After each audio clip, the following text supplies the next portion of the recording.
Assalamualaikum warahmatullahi wabarakatuh. Waalaikumsalam warahmatullahi wabarakatuh. Alhamdulillahirabbil alamin wa bihi nasta'in wa ala umuri dunya waddin. Wassalatu wassalamu ala asyrofil anbiya wal mursalin wa ala alihi wa sahbihi ajmain, amma ba'du.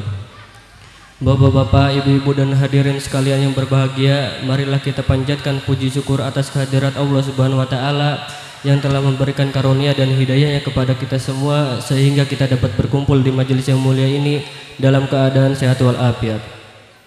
Salawat serta salam tak lupa kita sanjungkan kepada junjungan Nabi besar kita Muhammad sallallahu alaihi wasallam serta keluarganya, sahabatnya, dan tak lupa juga kita selaku umatnya.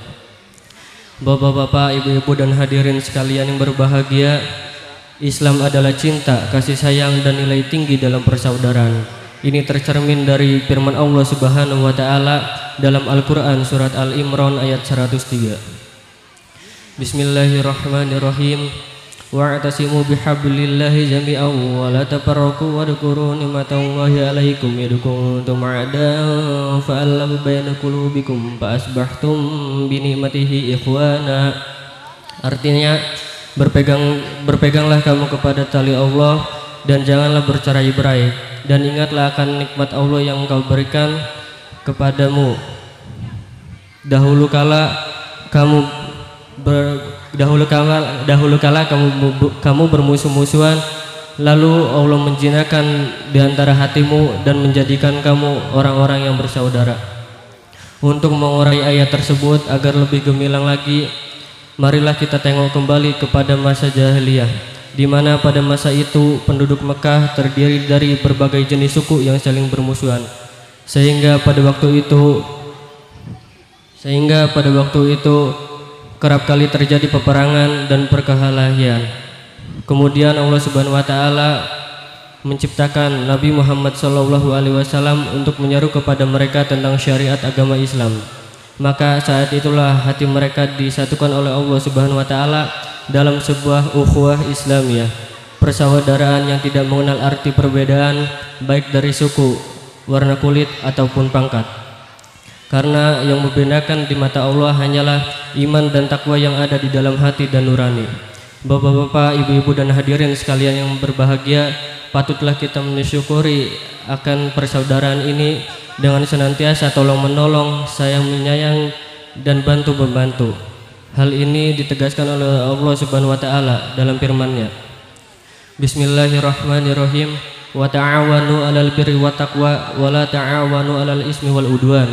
Artinya, tolong-menolonglah kamu dalam berbuat baik dan takwa, dan jangan tolong-menolonglah kamu dalam berbuat dosa dan permusuhan. Quran surat Al-Maidah ayat 2.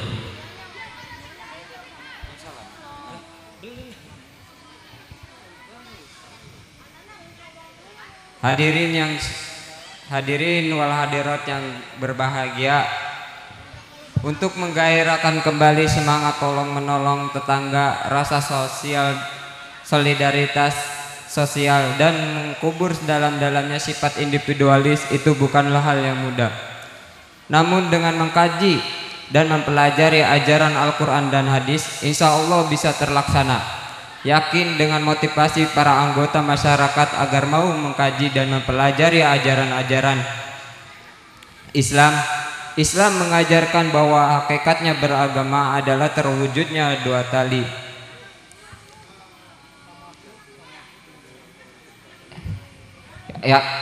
yakni hubungan vertikal kepada Allah dengan mengerjakan ibadah seperti sholat, zikir, puasa, dan berdoa. Hubungan horizontal kepada masyarakat dengan membantu tetangga, mementingkan urusan orang lain, dan menjauhi diri dari sifat individualis.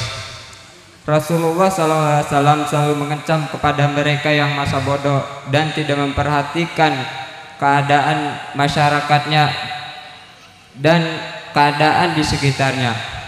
Dikisahkan bahwa ada seorang ahli ibadah dari umatnya Nabi Musa.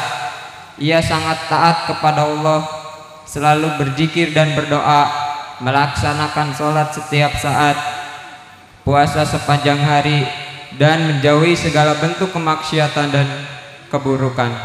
Suatu ketika ia menanyakan kepada Nabi Musa, "Wahai Nabi Musa, tanyakanlah kepada Allah apakah saya akan masuk surga setelah sekian lama saya beribadah menyembahnya." Maka Nabi Musa pun menanyakan kepada Allah, maka firman-Nya, "Wahai Musa, katakanlah kepada orang itu bahwa ia akan masuk neraka, karena tidak memperhatikan masyarakatnya dan masa bodoh dengan kemaksiatan yang dilakukan oleh kaumnya." Mendengar kabar dari Nabi Musa tersebut, menangislah ahli ibadah tersebut seraya mengakui kesalahannya dan memohon ampun kepada Allah.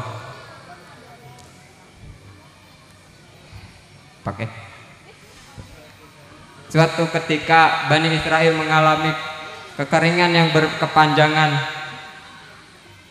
maka ahli ibadat tersebut menggenggam pasir seraya berkata, jika ini beras, akan ku kenyangkan Bani Israel dengan beras ini. Karena ucapannya ini Allah berfirman kepada Nabi Musa bahwa orang itu akan masuk surga.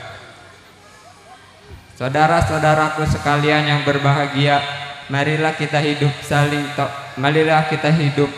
saling tolong menolong, saling bantu-membantu, saling merasakan kesedihan orang lain dan merasa senang dengan kebahagiaan orang lain.